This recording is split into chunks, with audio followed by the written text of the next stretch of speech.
अरे यार देख वो खड़ी है गवार, इसी से अपने जूते साफ करवा लेते हैं।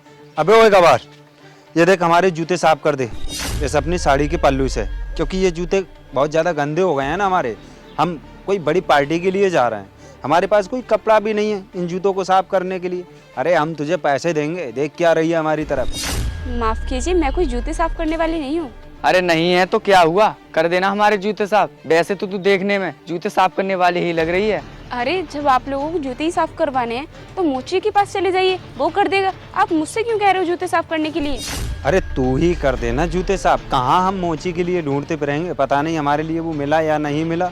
और वैसे भी दिखने में तेरे कपड़े गंदे ही लग रहे हैं, तो तू इन कपड़ों से कर देना, हम तेरे लिए पैसे देंगे ना, फ्री में थोड़ा ही जूते साफ कराएंगे। और तू जो सोच रही हो, इतने भी हमारे जूते गंदे नहीं हैं जो कि तेरे ज़्यादा कपड़े गंदे हो जाएं, थोड़े में ही साफ हो जाएंगे। अरे जब आपके जूते साफ हैं तो क्या जरूरत है इन्हें साफ करवाने की, ऐसे ही चले जाइए ना। शायद तू हमारे बारे में अभी जानती नहीं है कि हम कितने अमीर लोग हैं। थोड़ा सा भी स्पॉट आ जाए नहीं हमारे कपड़ों पे तो हम उन कपड़ों के लिए पहनते नहीं हैं। और सुन, थोड़े से ही तो गंदे हैं ना हमारे जूते, इन्हें तू साफ कर दे। अरे हम तेरे लिए थोड़े बहुत पैसे दे देंगे ना, तू दिखने में तो सफाई वाली लग रही है ना। अरे सफाई करने में कितना पैसा कमाती होगी, थोड़ा बहुत पैसा कमाती होगी, अरे उससे हम डबल दे देंगे तेरे लिए। बता देना कितना कमाती है सफाई करने में पैसे। देखिए आप मेरे बारे में गलत समझ रहे हैं, ना तो मैं जूते साफ करने वाली हूँ और ना ही कोई सफाई वाली। ये ना कुछ ज्यादा भाव खा रही है, पहले ना इसे पैसे देने पड़ेंगे तभी हमारे जूते साफ करेगी। ये ले 50 रुपए, अगर हम मोची से साफ कराते ना तो वो हमारे 20 रुपए लेता, हम तुझको फिर भी 50 रुपए दे रहे हैं। ले अब रख लेने और जल्दी से हमारे जूते साफ कर। अरे आप लोग मुझे अपने पैसों को घमंड क्यों दिखा रहे हो? मेरे पास भी पैसों की कुछ कमी नहीं है। बोल तो ऐसे रही है जैसे कि पता ना कितनी बड़ी अमीर हो, कितना पैसा है तेरे पास, और तुम लोग ना गरीब। क्या करती, अगर कोई अमीर लोग आए नहीं और वो तुम्हारे लिए पैसा देने की कोशिश करती हैं तो तुम उनके लिए मना कर देती हो, लेकिन तुम उन्हें लेना नहीं चाहती हो क्योंकि हमें अपना अमीरापन दिखाना है ना। लेकिन होते तुम गरीब हो, और तुम अपने अमीर बनने के चक्कर में अगर कोई भला इंसान तुम्हारे लिए पैसा देने चाहे और तुम्हें आगे बढ़ाना चाहे, लेकिन तुम आगे बढ़ना नहीं चाहती हो क्योंकि तुम्हें तो गरीबी में जीना है ना।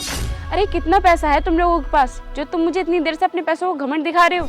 अरे भाई इसे ना दिखाना पड़ेगा कि हमारे पास कितना पैसा है। ओ सुन, अभी ना हम तुझे यहीं पर खड़े खड़े खरीद देंगे, इतना पैसा है हमारे पास।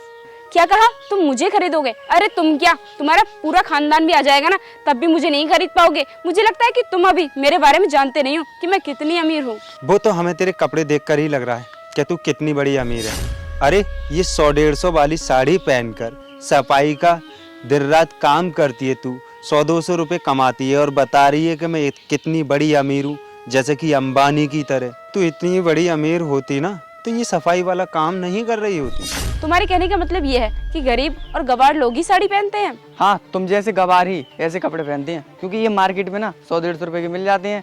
हमारी नज़रों में ना तुम जैसे गरीब ही ऐसे कपड़े पहनते हैं क्योंकि ये मार्केट में ना बस 100-150 रुपए के मिल जाते हैं, क्योंकि तुम्हारी औकात नहीं है अच्छे कपड़े पहनने की और तुम अपने आप को अमीर बताने लगते हो। मैडम, गाड़ी ठीक होने में 3 से 4 घंटे लग जाएंगे, लेकिन मैंने दूसरी गाड़ी को फ़ोन कर दिया है, वो बहुत जल्दी आ जाएगी।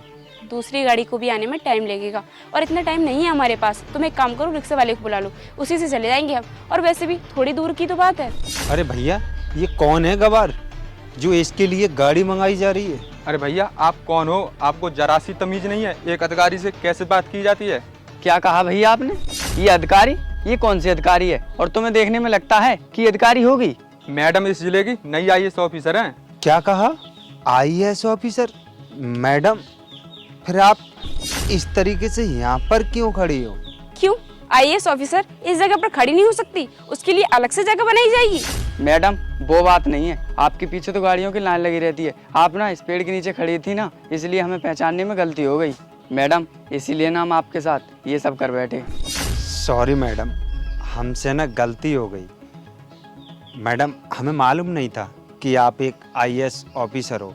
प्लीज़ मैडम हमें माफ़ कर दीजिए, अब आगे से ऐसी गलती कभी नहीं होगी। मैडम क्या कह रहे थे तुम अभी कि मेरे पीछे गाड़ियों की लाइन लगी रहती है? हाँ लगी रहती है, लेकिन अभी मैं अपने पर्सनल काम से पर्सनल गाड़ी से कहीं जा रही थी जो कि खराब हो गई। लेकिन तुम तो मेरे बारे में ना जाने क्या क्या समझने लगे, और मैंने तुमसे पहले भी कहा था कि तुम लोग मुझे नहीं खरीद पाओगे। तुम्हें पता है तुम्हारी इस बेहुदा हरकत की वजह से मैं तुम्हें सजा भी दिलवा सकती हूँ। अब बताओ मुझे कि क्या करना चाहिए तुम लोगों के साथ, फैसला तुम्हारे हाथ में है। मैडम, हमसे जो गलती हुई है वो अनजाने में हुई है। हमें पता नहीं था कि तुम एक IAS ऑफिसर हो। अगर हमें इस बारे में पता होता ना तो हम आपके साथ ऐसा नहीं करते। मैडम, हमें माफ़ कर दो। तुम्हारे कहने का मतलब ये है कि अगर मेरी जगह पर यहाँ पर कोई और खड़ा होता तो उसकी तुम इसी तरीके से बेइज्जती करते। मुझे लगता है कि तुम लोग ऐसे नहीं मानोगे, तुम्हें तुम्हारी किए की सजा देनी ही पड़ेगी। नहीं नहीं मैडम, हमसे गलती हो गई। अरे ये तो पागल है, कुछ भी बोलता जा रहा है। हम आगे से ऐसी कोई भी गलती नहीं करेंगे। कोई भी लड़की हो या किसी के साथ ऐसी बदतमीजी से बात नहीं करेंगे हम। प्लीज़ मैडम, हमें माफ़ कर दीजिए। चलो ठीक है, मैंने इस बार तो तुम्हें माफ किया, लेकिन आगे से तुमने किसी भी साड़ी पहनी हुई औरत के साथ इस तरीके से बदतमीजी की ना तो मैं तुम्हें माफ नहीं करूंगी, सीधे जेल में ले जाकर डाल दूंगी, समझे तुम? ठीक है मैडम, चलो। मैं रिक्शे वाले को कॉल कर दिया, वो आ गया। ठीक है चलो, लेकिन हाँ, मैंने जो बोला है उस बात का ध्यान रखना। जाओ यहाँ से अब। चलिए मैडम, बैठिए रिक्शे में, वो खड़ा है।